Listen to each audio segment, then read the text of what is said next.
You ask Tiger to solve. This deals with linear equations with one unknown. The final result is x equals 21/10. Let's solve it step by step. Simplify the expression. Multiply the fractions. Break up the fraction.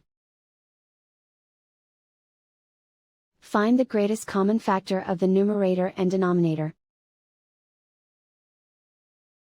Factor out and cancel the greatest common factor. Swap sides.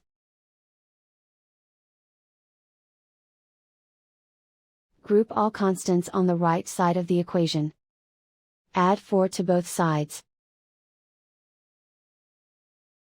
Simplify the arithmetic.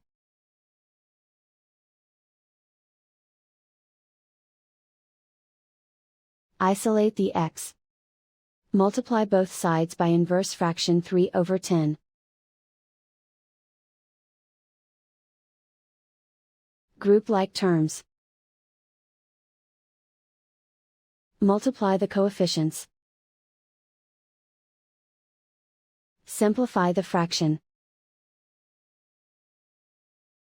Multiply the fractions. Simplify the arithmetic. And so the final result is x equals 21/10.